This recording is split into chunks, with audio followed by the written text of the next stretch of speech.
Greetings. Welcome to Little Discovery Corner. It's Feminine Side Friday.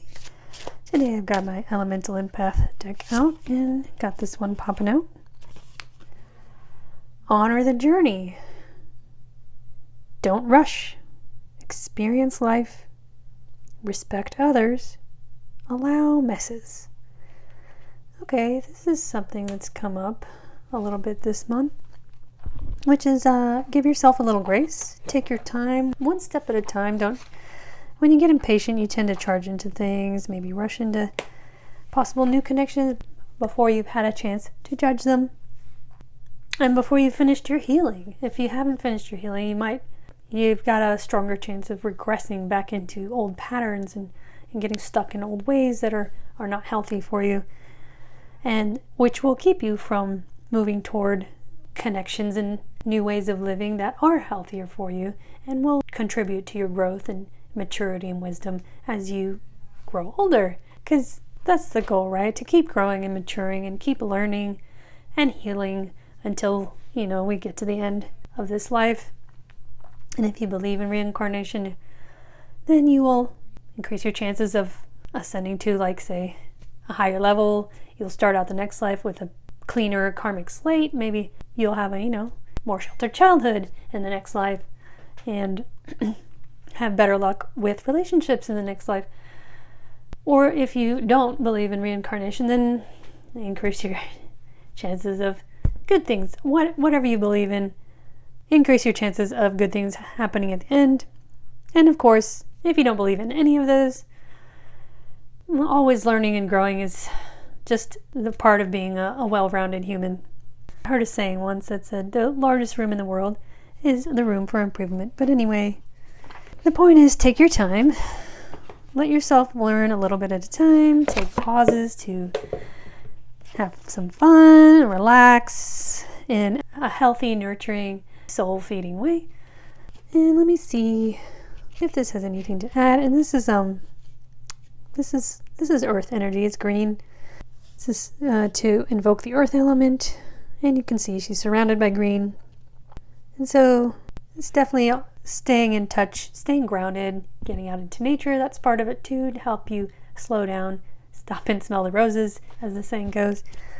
And honoring both your earthly life and your intuition, where the universe is guiding you.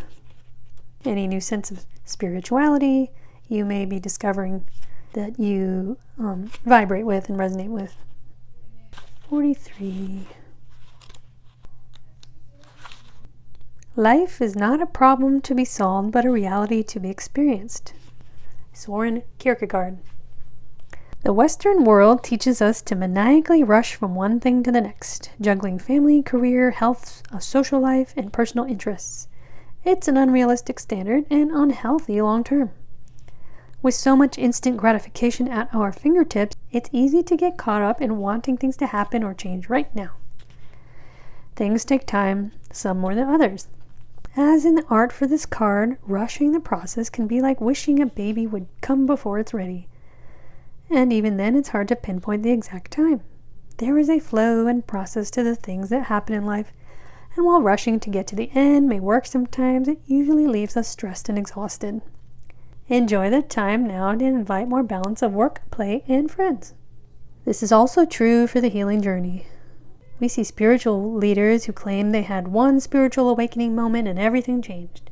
This is not the norm, and we shouldn't expect it to be.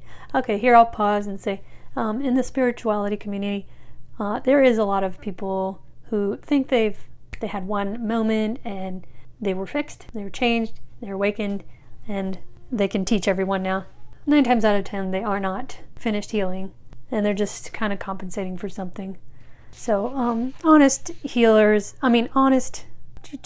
readers, and spiritual guides that you find on the internet will talk about how their journey was slow, and they still they're still constantly hitting points where they discover something new, something triggering that they thought they had gotten over, and they know that they have to stop and process that, work through it, let themselves feel it, let it go, and they still go through ego deaths and dark nights of the soul. You don't just go through that once.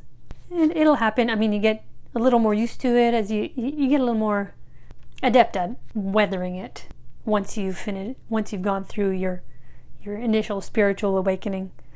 But it's a lifelong process, as I was saying. If you are a mess or going through something extremely difficult that you want to be done with, okay, let yourself feel that frustration. The dance of life is unexpected. You never know what's going to shift. Respect the pace and journey of others. We are all on a different path and different timeline. It's not your place to push your ideals or journey onto someone else, nor should others push theirs onto you. Honor other people's journeys and respect the pace of yours. You are not omniscient. You don't know what someone else's journey has in store for them. We never know where the journey will take us. We will be asked to play different roles and find strength we never thought we had. Life is unexpected, and we must learn to honor the journey. A potential block is to be stuck within a mentality of rushing to the end. Give yourself permission to slow down and stay present with the journey. If you are going through a difficult time, find little things that bring you joy. Reach out for support. Ask your system what it needs in order to move through this time. Another block is procrastination, taking too much time to decide or waiting around for the right time. If you are always waiting without acting, it might be the time to get proactive. Try taking the time to write. Pull out a piece of paper and write out all the reasons you are in a hurry to get to the finish line.